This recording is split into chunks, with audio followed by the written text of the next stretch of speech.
Svet sa rozdeľuje na východ a západ. USA proti Sovietskému zväzu. Železná opona je nepriepustná. Američania nevedia takmer nič o sile súpera. Situáciu skúmajú lietadlami za každú cenu. Nad sovietským územím sa zvádzajú súboje, ktoré si vyžiadajú najmenej 155 mŕtvych. Bola to šachová hra dvoch vojenských letectiev. Hrali sme s čiernymi figúrkami. Na ťahu sme boli vždy ako druhí. Hra na život a na smrť, elektronická špionáž, fotografovanie zo vzduchu, tajné lety nad územím Sovietskeho zväzu, tajná letecká vojna. Cítil som sa ako votralec, ale nie zle. Súdruh Chruščov, keby som mohol, premenil by som sa na raketu, letel by som tam a zostrelil by som tých parazitov. Možnosť, že druhá strana zaútočí, nás priviedla k myšlienke, že bude lepšie, ak zaútočíme najprv my. Nebezpečná hra o svetovládu. Špionážna letecká vojna veľmocí v období studenej vojny zostáva zahalená tajomstvom. Americký a sovietský ľud nič netušili, ich vlády vedeli všetko. Slovenská televízia uvádza americký dokumentárny film Tajná letecká vojna veľmocí. Dodnes je úplne objasnený len jeden prípad nezvestného vojaka. Október 1952. Americké výzvedné lietadlo špehuje severne od Japonska v pohraničnej oblasti Sovietskeho zväzu.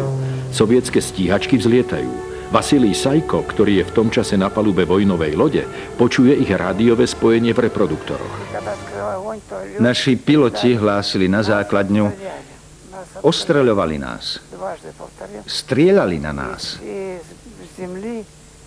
Na to veliteľ stíhacieho oddielu, smrť Supovi. Tak ho zničili.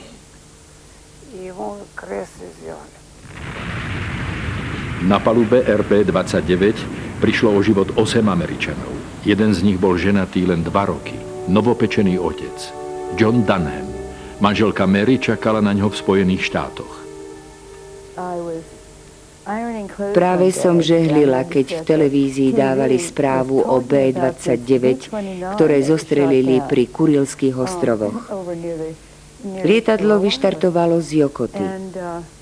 Hlavou mi prebleslo, či môj manžel náhodou nepozná niekoho z tej posádky. Posádky sovietských lodí sa stali svedkami zostrelenia. Pátrajú na mieste, kde lietadlo spadlo. Vasilij Sajko našiel jedného z letcov. Mysleli sme si, že možno ešte žije. Ani sme sa na ňo poriadne nepozreli. Chytil som ho za nohu a pritiahol som ho k člnu. Až potom sme si všimli, že nemá hlavu. Bola to mŕtvola. Americké letectvo posiela Mary Dunhamovej telegram, že jej manžel je nezvestný. Najprv som zmeravela od ľaku. Potom som dosť dlho nechcela pochopiť, čo sa stalo. Napokon som sa spamätala. Mala som pocit, ako by ma niekto prerezal v strede veľkým nožom. Ako by moje nervy, moje zranené nervy, vystavili pôsobeniu všetkých živlov. Bola to hrozná bolesť. Vasilij Sajko vytiahol hrôzostrašný nález mŕtvého Johna Dunhama na breh. Potom som zbadal, že na prste má masívny prsteň zo zlata. Chcel som si ho lepšie prezrieť, tak som mu ho stiahol z prsta. Išlo to ľahko. Bolo na ňom napísané Navy Academy. Prsteň mŕtvého nepriateľa si ponechal. Dostal som taký nápad. Cítil som potrebu, že musím jeho pozostalým porozprávať o jeho tragickej smrti. Dôkazom mal byť ten prsteň.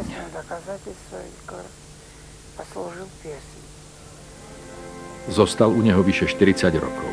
Keď sa skončila studená vojna, priniesol prsteň na americké veľvyslanectvo.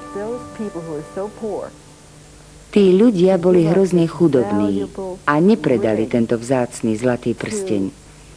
Chceli niekedy v budúcnosti pomôcť pozostalým po americkom vojakovi. Celé tie dlhé roky na nás mysleli. Je to nádherné. Môžem sa o nich vyjadriť len v superlatívoch. Z nepriateľov sa stávajú priatelia. Vasilij Sajko navštíví Mary Danemovú v Spojených štátoch. Mary daruje prsteň svojej dcére, ktorá nikdy otca nevidela. Telesné pozostatky Johna Dunhama exhumujú a prevezú do USA.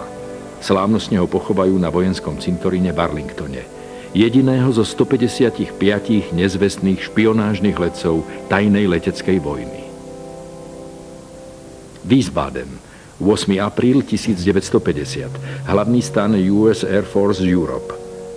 Strategická porada. 10 špecialisti z oblasti elektroniky dostávajú tajné poverenie. Na obed má vyštartovať výzvedné lietadlo typu Privateer. Oficiálne do Kodane, ale v skutočnosti ho kapitán John Fetty a druhý pilot Howard Zeshaft pilotujú do iného cieľa. Špionážni špecialisti na palube sa zaujímajú o testovanie nových sovietských ponorkových rakiet. Majú odpočúvať nepriateľské rádiové telefóny, majú sa zamerať na radarové spojenia, zhromažďovať údaje. 8. apríla nám z Nemecka oznámili, že lietadlo odletelo o 12. Sovieti sú o tajnom lete dobre informovaní. Neustále sledujú dianie vo Wiesbadene. V jednom z hlavných centier amerických tajných služieb. Ich agenti sú všade. Na leteckej základni v Erpenheime i v okolí. Nad Nemeckom sa rozprestiera sovietská špionážna sieť. Mali sme informácie, že existuje niekoľko tisíc agentov, ktorí pre Sovietov a NDR zbierajú informácie o vojenských i civilných zariadeniach. Nikto v tejto chvíli netuší, že Sovieti prijali dôležité rozhodnutie. Poprvýkrát sa chystajú skončiť špionážny let násilím. Zatiaľ, čo sa Privateer približuje k litovskému pobrežiu, rozbiehajú svoju akciu. Keď radary zachytia prítomnosť lietadla, sovietske stíhačky vyštartujú. Jedným z pilotov je Anatolij Gerasimov. Pozdravil som ho a vidím, že pilot sa usmieva. Pozval som ho, aby nás navštívil. Použil som na to medzinárodný signál. Zakýval som nosnou plochou. Na moje pozvanie však nereagoval. Otočil sa a opäť letel nad more. Oznámil som to na základňu. Tá dala kód blesk, čo znamenalo začať streľbu. A potom som strieľal. Zdesenie v radoch americkej posádky. Letia predsa mimo 12-mílovej zóny a doteraz Sovieti nikdy neútočili.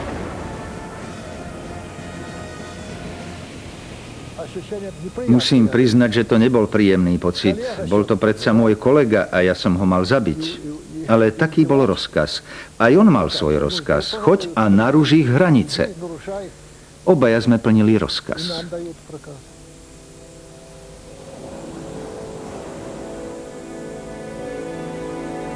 Britské radary zaregistrovali tento vzdušný súboj. Američania ponúkli novinárom historku o neozbrojenom cvičnom lete lietadla, ktoré zablúdilo. Začína sa horúčkovité hľadanie. Čoskoro objavili olejové škvrny a trosky. Potom rozstrieľané predné koleso Privateera. Nafukovací čln s otvorenými príklopmi na poskytnutie prvej pomoci a zásoby na prežitie. Prežil vôbec niekto? Sovieti tvrdia, že zostrelili nad svojím výsostným územím americké špionážne lietadlo, ktoré explodovalo. Američania zastavujú pátranie. Posádka je nezvestná. Po 5 rokoch sa o senzáciu postará Američan John Noble, ktorý sa vrátil z Gulagu. Tvrdí, že v tábore vo Vorkute videl 8 členov posádky Privateera. Sovieti to dementujú. Prípad je zahalený tajomstvom. Je to posledné veľké tajomstvo studenej vojny. Aj Gerasimov si myslí, že strieľal na úplne iných letcov. V tom čase pôsobili v Litve bandy tzv. Lesných bratov, ktorým Američania pomáhali. Zhadzovali im napríklad potraviny a zbrane, stále lietali nad naším územím a tak neustále narušovali náš vzdušný priestor. George F. Kennan je otcom stratégie rozloženia Sovietskeho zväzu zvnútra pomocou partizánskych skupín. Pri realizácii mu pomáha Reinhard Gehlen, Hitlerov najlepší špión, teraz v amerických službách. Tak ako v Tretej ríši aj teraz verbuje sovietských dezertérov. Získava ich z radov odsúdených na nútené práce, vyhnancov a utečencov. V tajných výcvikových táboroch v USA a v Nemecku sa pripravujú na činnosť agentov a partizánov. Skutočný inštruktážny film so skutočnými dobrovoľníkmi, preto tie masky.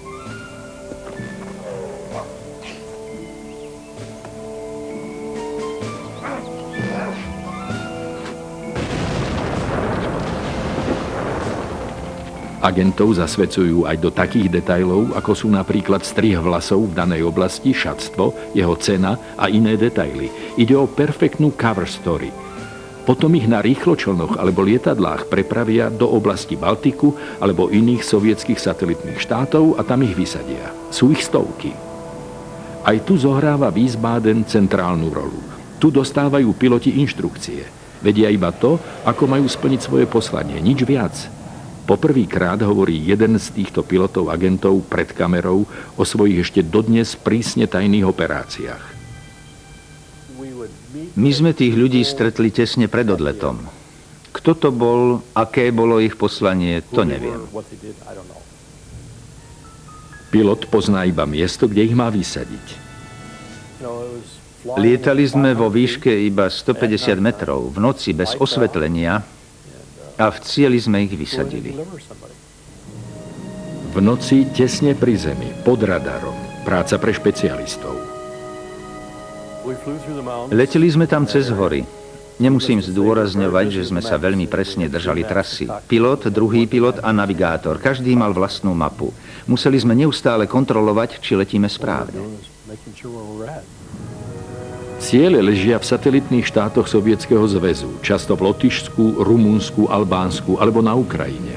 Agenti najčastejšie zoskakujú, niekedy lietadlá dokonca pristávajú, aby zobrali nejaké osoby. Scéna z inštruktážneho filmu. Ukazuje perfektnú akciu. Agenta čaká odbojová skupina.